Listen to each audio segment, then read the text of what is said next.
북한의 김정일이 살아있었을 때 남침하지 못한 이유에 대해서 혹시 들어보신 적이 있으시죠? 네. 이거는 조금 우스갯소리이긴 한데요. 북한의 김정일이 남침하지 못했던 이유가 이렇게 남한에서부터 들려지는 소식을 들어보니까 북한만 중무장하고 있는 줄 알았더니 이 남한도 꽤 중무장하고 있더라는 것입니다. 그래서 결국은 내려오지 못했는데 그 중무장한 이유들을 보니까 남한의 택시들은 전부 총알 택시라는 것이에요. 그리고 골목골목마다 대포집이 있고, 그리고 그 안에서 사람들은 폭탄주를 마시고, 집들은 핵 가족화되어 있고, 심지어는 교회까지 전도 폭발하고 뭐 이러니까 총알, 대포, 폭탄, 핵 뭐 이런 걸로 꽉 차 있어서 못 내려왔다고 합니다. 예상대로 거의 안 웃으시네요. 알고 있었습니다. 안 웃으셨죠. 이 우스갯소리를 가지고 이 논리를 전개하는 게 참 무섭습니다. 근데 굳이 이 이야기 속에서 뭔가를 찾아보고 싶다고 하는 것이 있다면 그것은 남한에 대해서 김정일이 듣기는 들었어요.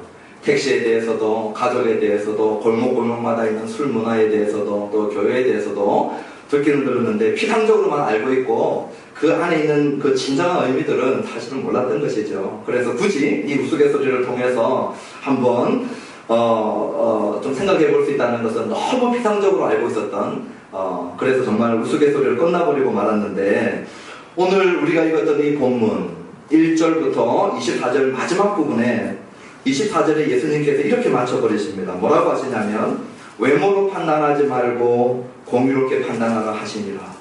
오늘 1절부터 24절까지를 다 읽어봤는데 어디서 우리 예수님이 외모로 판단을 받으셨을까? 답이 안 나오는 것이죠. 그런데 이 문맥에서 우리 예수님은 자신을 나는 외모로 판단을 받았다라고 지금 맞춰버리십니다. 그 당시 1세기 동전을 이렇게 찾아보면은 1세기 사람들의 외모들을 우리가 볼 수 있습니다. 대형 박물관 가면은 동전들 많고, 또 이 유럽에는 웬만한 박물관에 이런 동전들이 다 모아져 있는데 보면 머리가 길어요. 그리고 이렇게 좀 곱슬곱슬합니다. 곱슬곱슬해요. 그리고 우리가 늘 생각하는 것처럼 이 예수님이 하얀 이 백인들처럼 정말 이 우윳빛 그 피부를 갖고 있는 분이 아닐 가능성이 99.9%죠. 왜냐하면 중동 분이셨으니까. 그 오신 혈육은 이 중동의 피를 가지고 오셨는데 중동에서 긴 머리를 가지고, 그리고 그 당시 중동 사람들의 평균 키가 그렇게 크지 않았거든요. 그러니까 그런 어떤 일반적인 자료를 가지고 우리 예수님의 외모로 생각해보면 어떻게 보면은 우리가 예수 영화에 나오는 그런 멋진 외모와 매력적인 육체를 갖고 있지 않았을 가능성이 상당히 높습니다. 그래서 우리 예수님께서 외모로 판단을 받으셨다 하는 얘기가 아니라는 것이고, 오늘 여기 나와서 외모라고 하는 것은 우리 예수님께서 겉으로 너무 피상적으로 사람들에게 잘못 이해되어지고 알려졌기 때문에 잘못 판단을 받으셨다라고 하는 내용을 말씀하고 계시는 것입니다. 오늘 7장 1절부터 9절까지에는 자기 친형제들로부터 잘못 판단받으신 모습을 보여주고 있어요. 이제 우리가 7장 1, 2절에 보면 이 배경을 볼 수 있는데, 이제 예수님께서 갈릴리에서 다니시고 유대로 안 가려고 합니다. 갈릴리는 북쪽이고 유대는 남쪽 예루살렘 근처 지역이거든요. 그러니까 이제 예수님께서 북쪽 갈릴리에 계시고 남쪽으로 다니려고 아니 하신다라고 말씀하시는데, 그 이유가 뭐냐 하니까 유대인들이 자기 자신을 죽이려고 한다는 거죠. 언제 유대인들이 예수님을 죽이려고 했습니까? 제가 정말 무모한 질문을 한다는 걸 잘 알고 있습니다. 지금 5장의 설교를 물어보고 있는 거거든요. 6장은 배경이 전부 베세다, 가버나움, 어디입니까? 갈릴리 지역이에요. 갈릴리 지역에서 예수님께서 하셨던 사역들을 배경으로 하고 있습니다. 그러면 유대인들이 예수님을 죽이려고 했던 때는 언제냐? 5장으로 가시면 베데스다 연못가에서 38년 된 병자를 낫게 하십니다. 기억나십니까? 예, 감사합니다. 설교에 성공한 것 같아요. 5장 설교가 벌써 언제적 얘기인데 기억을 하고 계십니다. 이 베데스다 연못에서 38년 된 병자를 치유하신 것이 왜 문제가 되어졌냐면 안식일에 치유를 해버린 것이 문제가 됐다는 것이에요. 더 문제가 된 것은 안식일에 치유한 예수님을 유대인들이 정죄했을 때 예수님의 답변이 그들을 경악해 했습니다. 뭐라고 했냐면 하나님 아버지께서 지금 일하시니 나도 일한다는 것이에요. 지금 내가 안식일에 병자를 고치는 것은 하나님의 뜻에 완전히 부합되는 합당한 일이고, 하나님과 나는 친아버지와 친아들의 관계에 있다라고 얘기해버립니다. 그래서 사람들이 듣기에는, 아니 네가 하나님과 동등됨을 신적인 존재라고 얘기하느냐, 이렇게 신성모독죄로 예수님을 뭐 하려고 했냐면요, 죽이려고 했습니다. 그것이 5장에 나와 있는 사건이에요. 그리고 우리 예수님은 5장의 배경은 유월절 배경입니다. 유월절은 유대 원력으로, 이스라엘 원력으로 1월 14일이에요. 오늘 우리 이 7장의 배경은 초막절입니다. 유대 원력으로 초막절은 7월 15일이에요. 그러니까 6개월 이상의 지금 이 간격을 두고 일어나고 있는 일이고, 이제 더 이상 유대 땅으로 내려가지 않고 갈릴리에 있는 그런 상황 가운데 있다는 것입니다. 유대인들이 뭐 하려고 했기 때문에요? 죽이려고 했기 때문에. 그런데 이제 자기 친형제들이 우리 예수님에게 와서 얘기하는 장면이 나타납니다. 뭐라고 얘기하냐면, 친형제들이 예수님, 당신을 보니까 놀라운 이적을 행하시는 것이 분명한데 이렇게 자기 자신을 이 지방 무대에서만 놀지 마시고 좀 큰 무대로 나가십시오. 상경하십시오. 서울로 가십시오. 그렇게 해서 이왕에 이런 기적을 행할 바에야 많은 사람들이 볼 수 있게 해라고 얘기를 하는 것이죠. 그래서 유대 땅으로 가서 이 명절날, 특히 초막절날, 유대의 3대 절기 중에 하나인 초막절날 수많은 인파들이 예루살렘에 몰려올 텐데 거기에 가서 기적을 행하라는 것입니다. 그렇게 해서 자기 자신을 마음껏 드러내라고 얘기를 하는 것이죠. 그런데 그런 얘기를 하고 있는 이 형제들은 사실은 예수님을 잘 믿어서 예수님 이 놀라운 이적과 기적을 예루살렘에서 행하십시오 하는 것이 아닙니다. 오늘 5절에 보니까 뭐라고 얘기했냐면은 이 형제들까지도 예수님을 뭐 하지 않고 있다고요? 믿지 아니하더라. 오늘 24절에 모든 사역, 오늘 이 7장 1절부터 23절까지의 내용을 외모로 판단하지 말라고 예수님이 말씀하셨는데, 이 말씀에 비추어서 이 본문을 해석을 해보면 예수님의 형제들, 예수님의 친형제들이 있었어요. 야고보, 요셉, 시몬, 유다. 마태복음에 보면 예수님의 친형제들 중에 자매도 있습니다. 여동생들도 나와요. 복수로 나옵니다. 그러니까 마리아를 성령께서 마리아를 통하여서 잉태하시고 난 다음에 육신의 아버지인 요셉과 마리아가 4명의 형제와 여러 명의 여동생들도 놓았다는 걸 알 수 있죠. 그런데 깜짝 놀라는 것은 예수님의 형제들 중에 여기 누가 있습니까? 야고보와 유다. 좀 익숙한 이름이셔야 될 텐데요. 야고보는 누구냐면 야고보스를 쓴 야고보입니다. 유다는 누구냐면 유다스를 쓴 야고보예요. 예수님을 판 다른 유다가 아닙니다. 이 유다는 예수님 형제인데 예수님께서 살아계실 때에 믿지 않는 자들이에요. 그러니까 오늘도 저희들이 지금 예배드리면서 저희 큰누님이 나와 계시는데, 저희 큰누님이 저 막내 동생이 설교를 하는 모습을 보고 어릴 적 생각이 나면 은혜가 안 될 때가 있겠죠. 야, 제가 사고치고 저는 비교적 착한 어린이였습니다. 비교적 괜찮은 동생임에도 불구하고 제가 좀 교만한데, 그래도 이 한 집에 같이 살면 약점, 허점 다 보이잖아요. 그러니까 그런 거 생각하면은 참 은혜 안 될 때가 있을 것입니다. 예수님의 친동생들이 예수님과 함께 예수님의 모습을 너무 잘 알고 있었던 것이죠. 어렸을 때부터 그 큰오빠와 큰형님이 어떻게 했는지 잘 알고 있는데 30년 되던 날 세례요한으로부터 세례받고 난 다음에 성령께서 강림하시고 난 다음에 외치는 메시지가 달라진 것이에요. 어저께까지 아버지 목소리를 거들면서 한솥밥 먹고 그냥 형제자매로 지내고 있다가 어느 날 구약에 약속하신 그 그리스도 메시아가 자기라고 외쳐버리는 것입니다. 그런데 동생들 입장에서는 황당하기 이럴 데가 없는 것이죠. 아니 형님이 왜 이러시나. 그런데 가만히 보니까 제법 사람들이 모이는 것이에요. 가는 곳곳마다 인산인해를 이룹니다. 바로 6장에 보니까 약 한 2만 명이 예수님께서 일으키시는 기적을 보고 기적의 떡과 기적의 물고기를 먹었던 것이에요. 또 자세히 살펴보니까 우리 형님께서 기적을 베푸시니까 그 중에 많은 사람들은 임금으로 삼고 싶어 하는 것들을 눈치챈 것입니다. 우리 형님이 보통 분이 아니라는 것이지. 기적을 보고 감탄하고 기적을 보고 놀라고 기적을 믿었습니다. 이 동생들이 기적을 확실하게 믿었어요. 이 기적을 믿었기 때문에 할 수 있는 내용이 뭐냐? 예루살렘에 가셔서 기적을 베푸는 것입니다. 동생들의 믿음은 무슨 믿음이냐? 기적을 믿는 믿음이었어요. 그런데 이 동생들의 믿음은 우리 예수님께서 바라시는 그 믿음인가? 아니라는 것입니다. 예수님을 외모로 판단한 믿음이라는 것이에요. 외형적으로 보니까 많은 이적을 일으키는 그것을 보고 믿은 믿음인데, 이 믿음에는 영생 없는 믿음, 예수님께서 구주가 되시는 믿음을 그 동생들은 갖고 있지 않는 것이에요.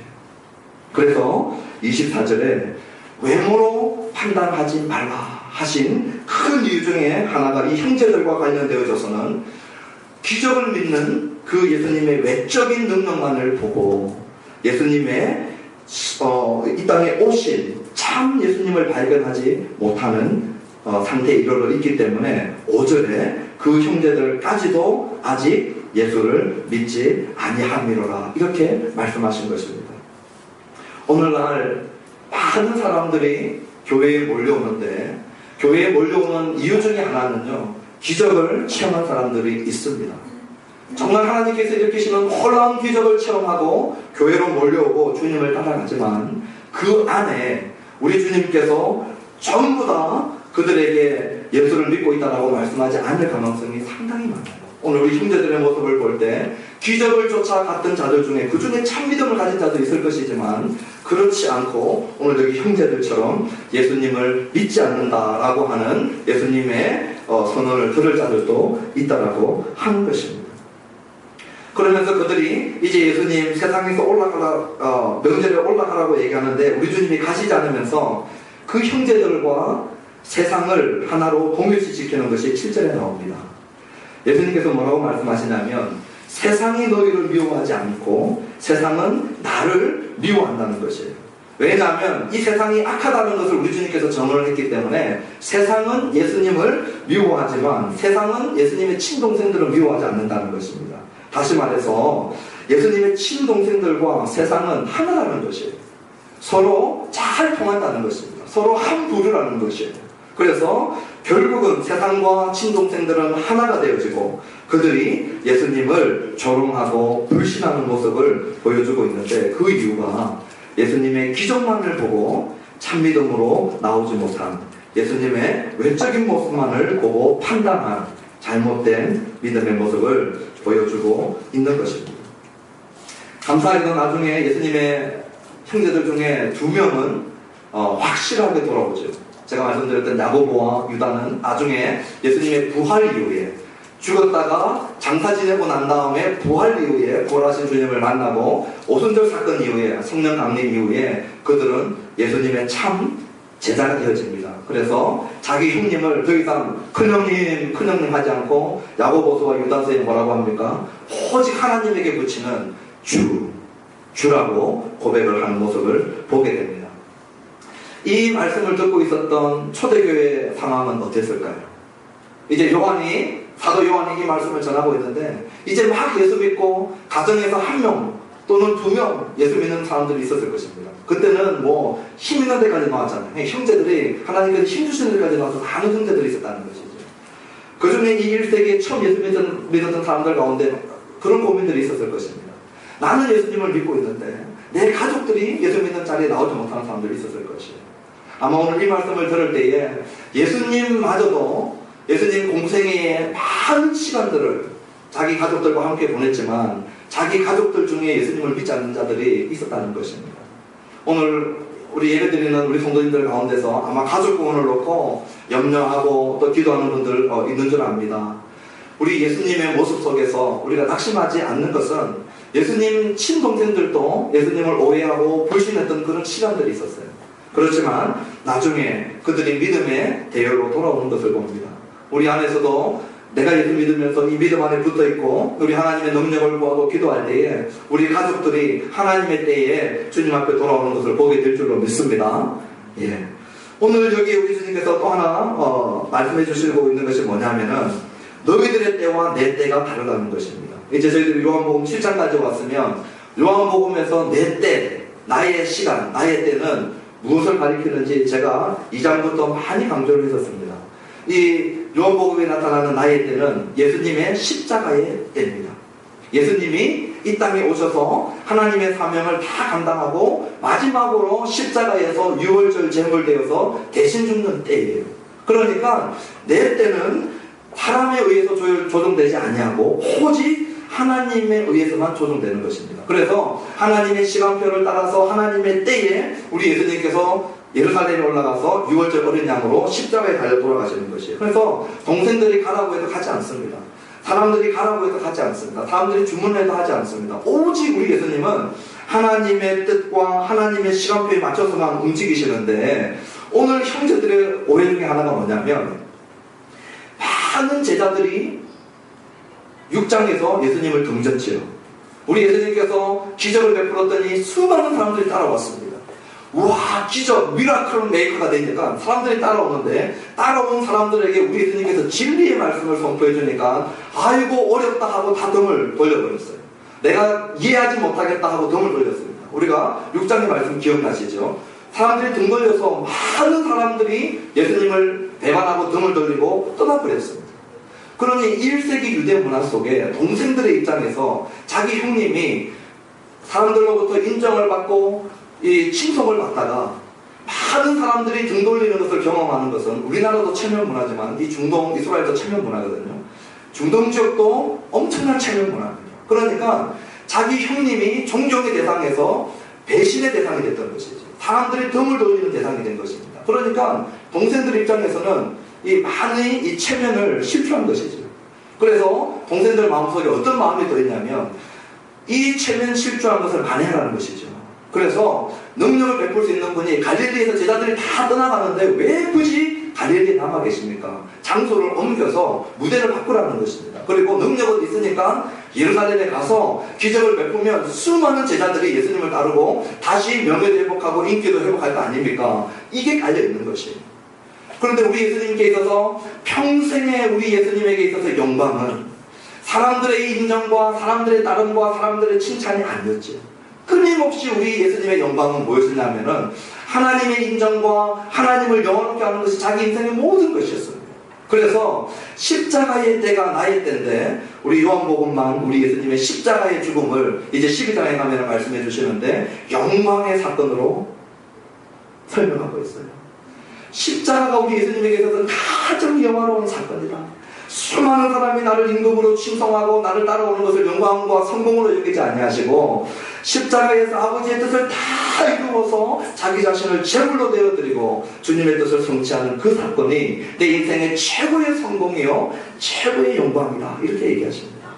그래서 우리 주님은 주님의 때를 말씀하시고, 친동생은 이 때를 이해하지 못하는 모습으로 1절에서 9절까지의 모습이 나와 있는 것이에요. 10절에서 13절을 보시면, 간략하게 보면 또 한 번 우리 예수님이 외모로 판단받는 부분이 나옵니다. 뭐라고 나와 있냐면, 사람들이 이제 손수건하는 것이에요. 많은 사람들이 예루살렘에서 예수님께서 많은 기적을 행했던 것을 기억합니다. 5장과 2장에 예수님께서 많은 기적을 베풀었어요. 그래서 많은 사람들이 표적을 보았다라고 얘기했습니다.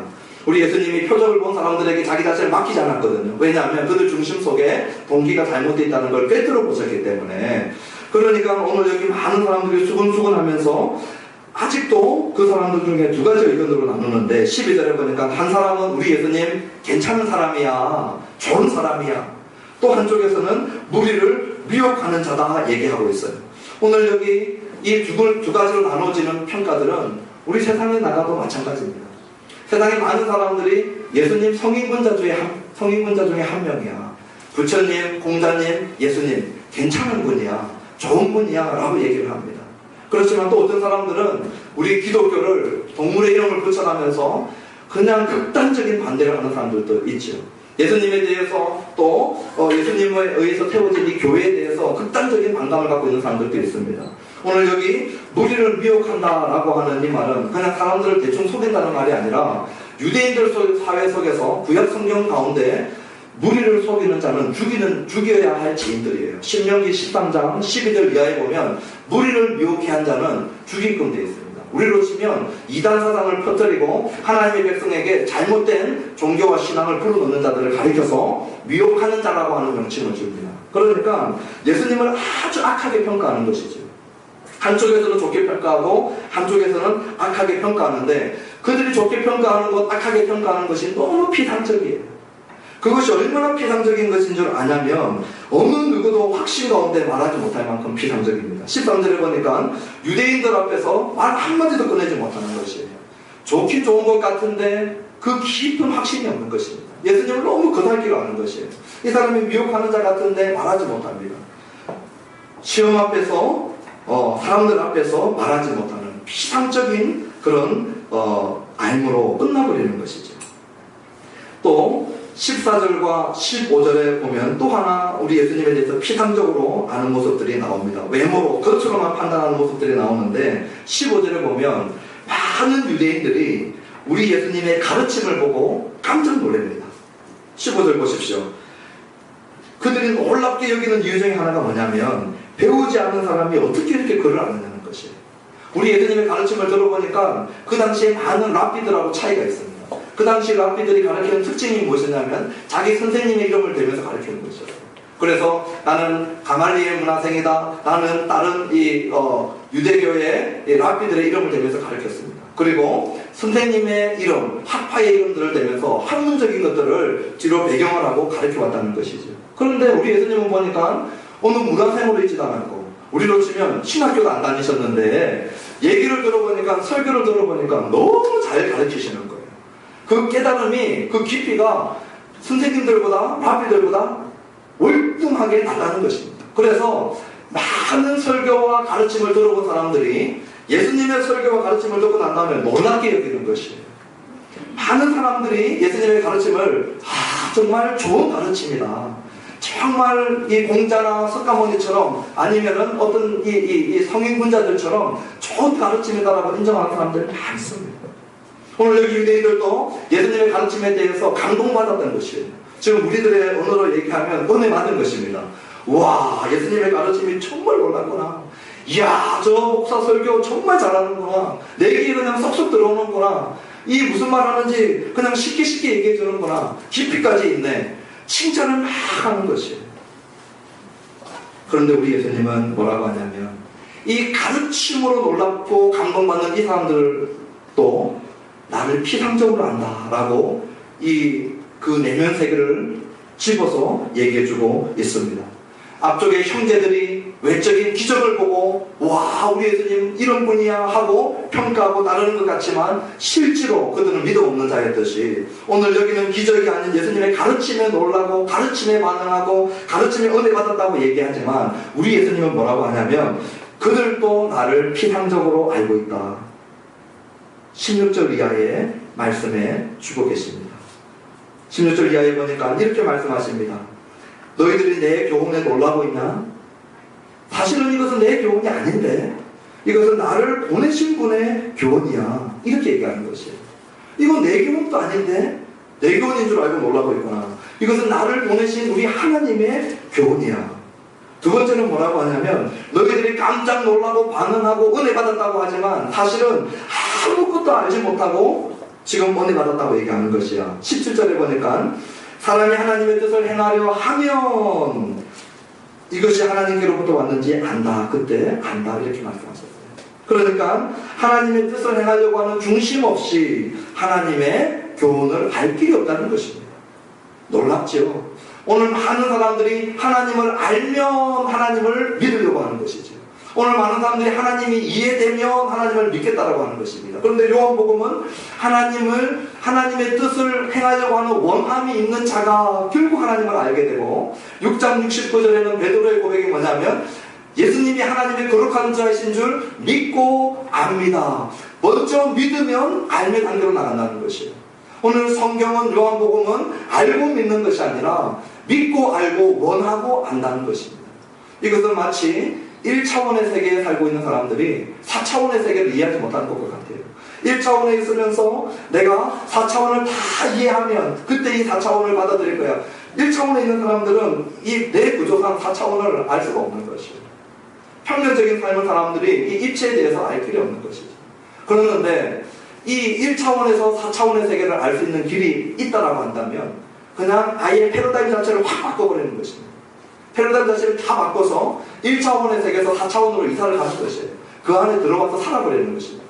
이 1차원에서 4차원으로 가는 것, 이 믿음의 이 1차원 4차적으로 이사가는 것, 이것이 믿음을 통해서 옮겨지는 것이, 이사가는 것이 믿음을 통해서 옮겨지고 4차원 세계 안에 들어가서 그 안에서 믿음으로 들어가서 살아버릴 때에 4차원의 실체를 느끼는 것이죠. 들어가지 않고 바깥에서 이리 저보고 저리 저보고 다 알면이 아니라 아예 그냥 이사가 버리는 것입니다. 그 안에 들어가 버리면 4차원을 실존하는 4차원을 내가 느끼고 만지고 하는 것이지. 그렇게 이사가는 것을 굳이 이 요한복음의 용어로 따지자면 믿음으로 옮겨가는 것입니다. 그래서 오늘 6장 69절에서는 믿을 때 알게 되고, 오늘 7장, 오늘 여기 17절에서는 뭐라고 얘기하냐면 하나님의 뜻을 행하려고 하는 그 원함이 있을 때 하나님의 교훈을 알게 된다라고 말씀해주고 계시는 것입니다. 오늘 많은 사람들이 하나님을 믿는 것을 IQ의 문제로 다가가려고 하지요.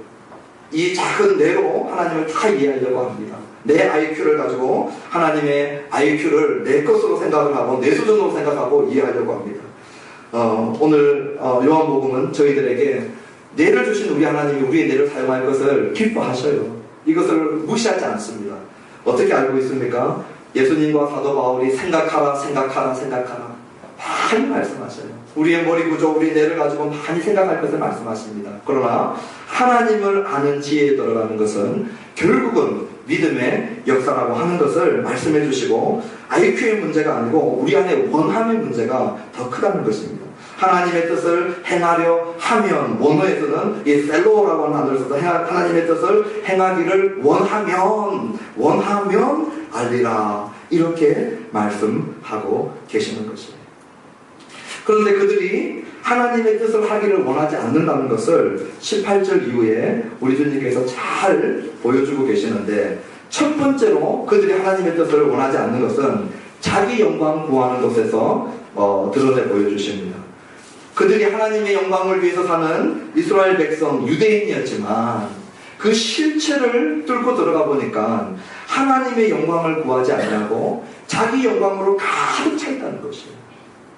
하나님의 뜻을 행한다라고 입술에 담고는 있지만 그들의 마음속에는 자기들의 영광으로만 충만하다는 것입니다.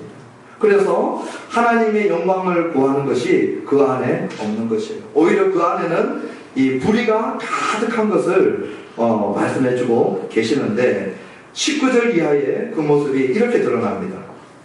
유대인들이 뭐라고 얘기하냐면 하나님께서 우리에게 주신 이 율법, 이것이 우리가 하나님의 뜻을 행하는데 가장 핵심입니다. 이것을 예수님이 잘 알고 계셨어요. 그래서 너희가 율법을, 모세가 너희에게 율법을 주지 아니하였느냐. 유대인들이 하나님의 율법을 가지고 있었어요. 하나님의 율법을 이 모세를 통하여서 받았습니다. 우리 예수님이 이것을 깨끗하게 인정하셨어요. 너희들이 하나님의 뜻을 정말 행한다라고 믿고 있었던 것 중에 하나가 이 율법을 갖고 있기 때문에 이 율법을 행한다라고 그들은 믿었어요.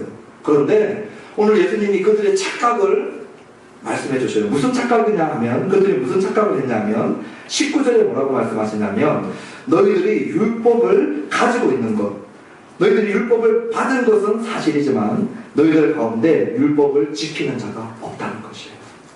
율법을 손에 들고는 있습니다. 성경책을 손에 들고는 있어요. 교회의 성경책을 가지고 나오기는 합니다. 그런데 율법책을 손에 들고 있는 것, 성경책을 손에 들고 있는 것과 이 율법을 행하는 것, 율법을 지키는 것은 별개라는 것이에요.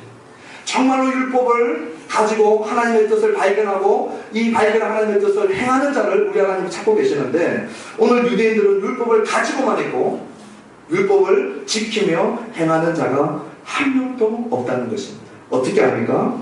율법에 의하면 구약의 모든 성경은 누구를 가리키고 있냐면 오실 메시아 그리스도를 가리키고 있고, 우리 예수님이 오셔서 계속 반복해서 하는 얘기는 뭐냐면 내가 바로 구약 성경이 얘기한 이 오실 메시아다. 이 오실 메시아를 내가 다 성취하고 구약에서 약속하신 이 메시아가 지금 이 땅에 육신을 입고 오신 분이 나다, 내다 라고 예수님께서 계속해서 반복적으로 말씀하셨어요.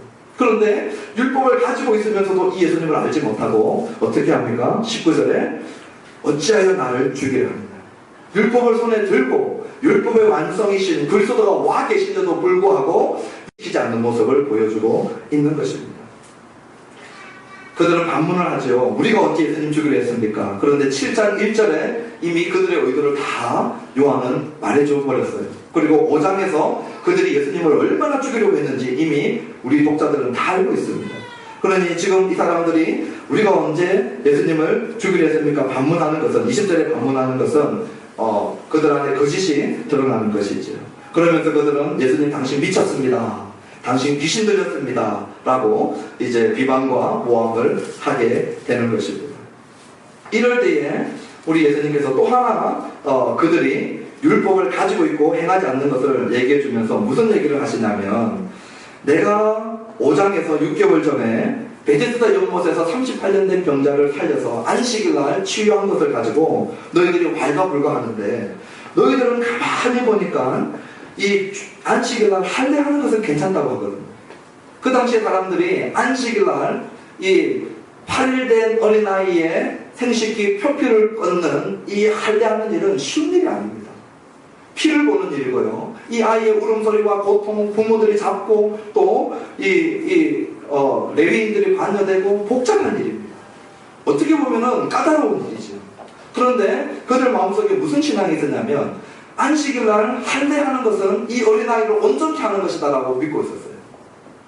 그러면 안식일날 할례하는 것이 모세의 법을 어기지 아니하고, 그렇게 이 피를 흘리며 까다로운 일을 해야 되는 것들을 그 어린아이가 온전케 되는 것이라고 믿고 있었다면, 온전케 되는 것이라고 너희들이 믿고 있었는데, 내가 병으로 38년 된 이 병에 묶여있는 이 사람을 이 안식일날 온전케 한 것을 가지고 왜 이렇게 나를 죽이려 하느냐, 이상하다는 것이죠.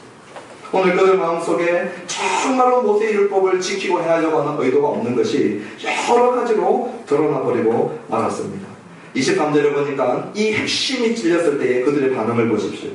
뭡니까? 심히 노여워하는 것이에요. 하나님 앞에서 하나님의 율법을 가지고 하나님의 율법을 지키는 것으로 착각하고 하나님의 영광을 구하는 것 같지만 자기 영광만을 구하고 있는 것을 말씀을 통하여서 찔림을 받을 때에 두 가지 반응이 나옵니다. 하나는 죽이려고 하는 것이고, 또 하나는 못마땅히 여겨서 노여워하는 것이에요. 하나님의 영광을 구하는 이스라엘 백성들이 철떡같이 우리는 하나님의 영광을 위해서 사는 백성인 줄 믿었어요. 교회에 나와서 예배드리면서 나는 오늘 이 시간 하나님 앞에 예배드리는 것이다, 나의 영광을 구하는 것이 아니라는 것이죠. 내가 성경책을 가지고 다니는 것은 이 말씀을 지키고 이 말씀을 행하는 것이다 믿고 있는 것이죠. 그런데 우리 예수님께서 오셔가지고, 사랑하는 교회요, 지금 너희들이 나와서 예배드리는 것이 정말 하나님 한 분만을 영광롭게 하려는 것이 아니야. 너희들의 이름이, 너희들의 개인의 명예와 너희들의 개인의 공로와 너희들의 개인의 자기의와 이런 것들을 은연중에 끼고 들어왔다, 이렇게 얘기할 때에 그 안에, 우리 안에 일어나는 반응이, 만약 그것이 사실이라면, 우리 안에 이러한 것들이 하나님의 말씀에 의해서 드러나면, 주님, 내 안에 나도 모르게 나의 의가, 나의 공로와 나의 이름과 나의 명예와 나의 영광이 자라고 있었네요. 하나님의 교회 앞에 하나님의 영광이 순전하게 100% 올라드려야 되는데 어느 중에 나의 이름, 나의 영광이 들어와 있었네요. 주님 용서해 주십시오. 주님 용서해 주십시오. 그 은혜로 나를 더입혀 주십시오 해야 되는데 그렇게 안 하고 일을 가는 것이에요. 살인 의도가 있는 것입니다. 죽이려 하는 것입니다. 얼굴이 불그락해지면서 인상이 바뀌면서 노여워하는 것이에요. 24절에 그러므로 우리 주님이 그렇게 말씀하십니다. 외모로 나를 판단하지 마라. 공의롭게 판단하라. 친형제들에게도, 그리고 주님을 따른다라고 하는 사람들에게도, 그리고 종교 지도자들에게도, 오늘 우리에게도 우리 주님이 말씀하십니다. 오늘 예배드리는 이 자리에 모인 우리 성도님들, 우리 안에 우리 예수님을 피상적으로 알고 있는 부분이 없는지 돌아보게 되기를 원합니다. 나는 예수님을 너무 표면적으로만 알고 있지 않은가? 나는 예수님을 너무 얕게 알고 있지 않은가? 오늘 예수님을 얕게 알고 있는 사람들의 특징이 무엇입니까? 자기 영광을 위해서 살아가는 것이에요. 교회를 안 나오는 것이 아니라 교회에 나오지만 자기 영광을 위해서 살아가는 것입니다. 자기 이름 때문에 살아가는 것이에요. 오늘 두 가지만 생각을 해보고 마치려고 합니다. 하나는 오늘 우리 처음 나오신 우리 형제님도 계신데 혹시 교회 나오기 전에 지금 뭐 신앙생활을 하고 있는지 안 하고 있는지 모르겠지만 다른 데서 신앙생활을 했는지 또 예수님에 대해서 알고 있는지 모르겠지만 제가 모른다라고 가정을 하고 말씀을 전하겠습니다. 오늘 우리 안에 아직까지 예수님을 알지 못하는 단계에 계신 분들이 있다면 그냥 우리 예수님 그분 좋으신 분이야, 그분 기적을 행하시는 분이야, 그분 놀라운 분이야, 그분 정말 내가 놀랍고 감동받은 분이야, 그 단계에서 끝나지 않게 되기를 바랍니다. 그분의 교훈과 그분의 기적만 보고 좋은 분이야, 그 단계에서 끝나지 않게 되기를 바랍니다. 간절히 바라는 것은 그 예수님은 하나님의 어린 양이 되어서 우리를 대신하여 십자가에 죽기 위해서 오신 분이라는 것을 아는 데까지 나아갈 수 있게 되기를 바랍니다. 하나님의 아들이시오 세상의 구주이시오 그리스도가 오늘 여러분들의 구주가 되는 역사가 있게 되기를 소원합니다. 하나님을 IQ로 뇌로 논리로 접근하려 하지 말고 마음을 열고 믿음으로 접근하는 은혜가 있게 되기를 원합니다. 그래서 패러다임이 바뀌어서 이 믿음의 집안에 들어와서 이 하나님의 원하시는 이 진리의 세계에 접촉하는 은혜가 있게 되기를 간절히 소원합니다. 또 이미 저와 같이 예수님을 이미 믿고 따르는 우리 성도님들께 말씀을 드리고 싶습니다. 이미 예수님을 믿고 있지만 우리가 이미 예수님을 믿고 있으면서도 우리 예수님을 피상적으로 알 수 있습니다. 겉으로만 알 수 있다는 것이에요. 정말 무서운 것이 무엇입니까? 내 안에 예수님의 친동생의 모습이 있는 것이에요. 내 안에 유대인의 모습이 있는 것입니다. 내 안에 세상의 영광도 구하고 하나님의 영광도 구하고 싶은 마음이 있죠. 내 안에 나의 이름도 구하고 예수님의 이름도 구하고 싶은 마음이 있다는 것입니다. 저는 오늘 예배드리는 저와 여러분들이 이 모습을 솔직하게 고백했으면 좋겠어요. 우리가 교회 안에서 내 모습, 내 이름, 내 영광이 있다는 걸 어떻게 알 수 있습니까? 제가 장담하건대 사랑하는 교회는 절대 공평하지 못할 것입니다. 우리 주님 오실 때까지 사랑하는 교회는 완벽한 이 공평의 단계로 나가지 못할 것이에요. 무슨 말이냐면요, 어떤 분들은 그 사역과 공로가 인정받을 수도 있고 어떤 분들은 사역과 공로가 인정받지 못할 수도 있고 어떤 분들은 제대로 평가될 수도 있고 어떤 분들은 평가절하될 수도 있습니다. 제가 이렇게 주보를 보면서 이제 7월 달에 우리 주보를 살펴내면서 우리 한 형제하고 얘기하면서 보니까 예배 순서 맡은 분들이 이름을 올라와 있는데 이름이 안 올라오고 숨기고 계신 분들이 많이 있었더라고요. 네. 그런 분들이 마음속에 시험들지 않겠습니까? 왜 딴 사람은 이거 하는데 이름이 있고 나는 이렇게 섬기는데 이름이 하나도 없어요.